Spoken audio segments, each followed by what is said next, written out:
Okay, we're back yet again with another top 5 units. We've already done DPS, and now we're going to be doing support. So when I mean support, I mean just overall support for the units, that the other units on your team, your 5-man roster that you're using for any given piece of content, really.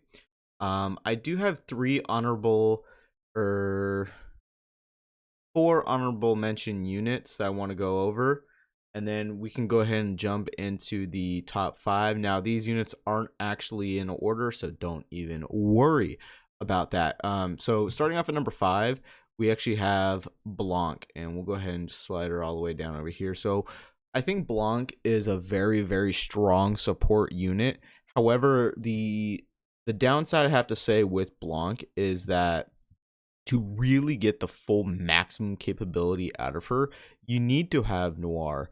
And that will be evident with the next 2 units I'm going to be doing. But again, Blanc is good, but to really capitalize and maximize her to the absolute pinnacle that she's capable of, you need to have Noir on your team. And while yes, it's easier compared to having like Pilgrims, it's still relatively difficult because a lot of people still don't have either the bunnies or Blanc, um, or even both, and we're already a year into games lifespan.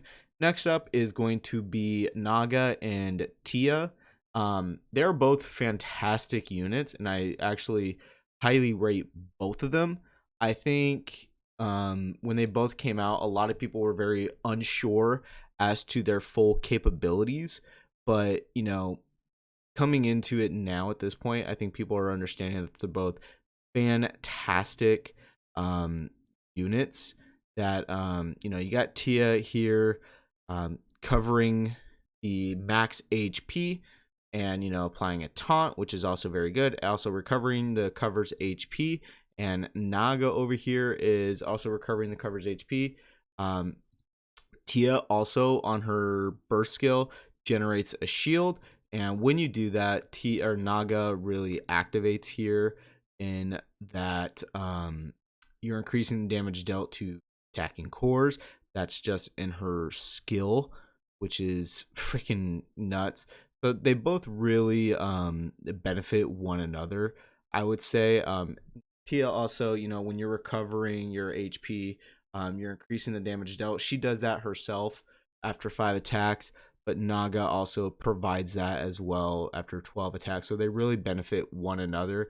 But again, really want them together because that's how you get the absolute maximum of their total damage. Next up, the last one on the ones that just barely missed the cutoff is Dala. Dala is very, very unique and good in that, based on the amount of times used her burst skill, she does different things. Obviously, so once you use her burst skill, she does final attack damage on top of everything that she has to the highest defense enemy. But depending on it, like if you use it once, you are going to be getting a attack buff for all allies. Twice, you're just getting a increased critical rate, and then the third time you are getting increased critical damage. So it's very good. You also have the other portion of it. Once you just get a cooldown for the burst skill all 3 times, but it is the final little aspect here. Granted, you only get 1 buff at a time. So let's say you use it twice, you don't get both the attack buff and the critical rate. You just get critical rate up. So if it was all of them, then she would definitely be a lot higher. So next up, now we're going to be going into the top 5 units. I actually think Privy is probably number 5. She really benefits the most, I would say, paired up with Summer Annis, in that she allows Annis to get the absolute most the absolute like pinnacle of her total damage, because maximum ammo capacity goes down by 50%, and Summer Annis really likes that. Granted, it's very niche, but Privy is still fantastic. She does total damage. She stuns for 3 seconds, which is very, very strong. She just does additional damage overall. When you hit the enemy by the last round of ammunition, they're stunned, so that's very good. She's a stunning unit. Granted, it's not really that important at this current point, so you can actually could make a case for other units.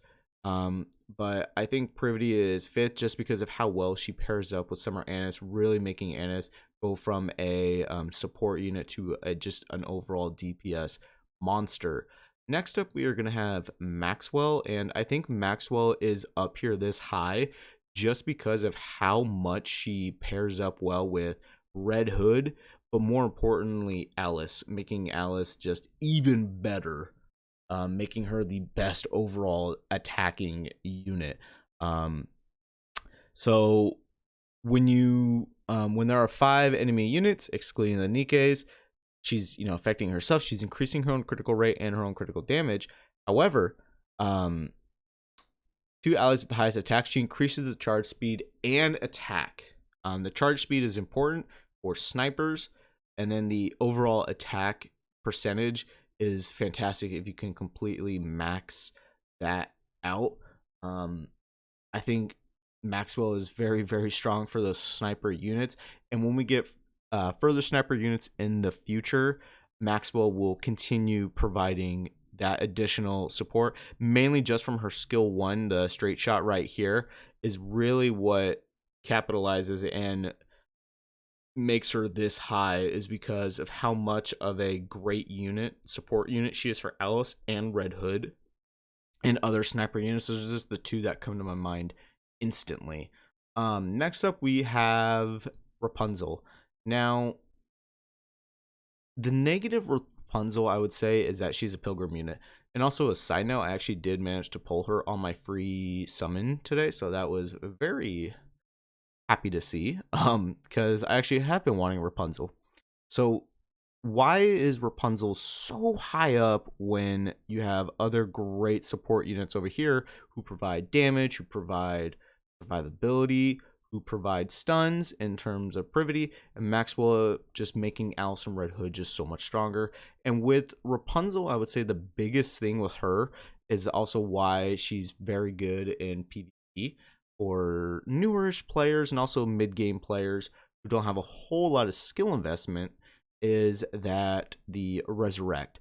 So when you have a fallen ally with the highest attack, so out of all of your units, let's say you have 2 that are down, 1 with the highest attack, they're going to be revived with 81.67% of their HP at complete max burst skill ability. That is very, very strong, both in PvP and a regular story mode, because it's just that unique. She's the only one who does that, and it's so important because let's say you're close to finishing a run on a boss fight, or you're close to finishing on an interception mission. You heal your best attacker, and boom, you finish it 100% done. That's why she is just that important for overall survivability. Next up is going to be another pilgrim. It is going to be Dorothy, and I pulled Dorothy early on when I made my account.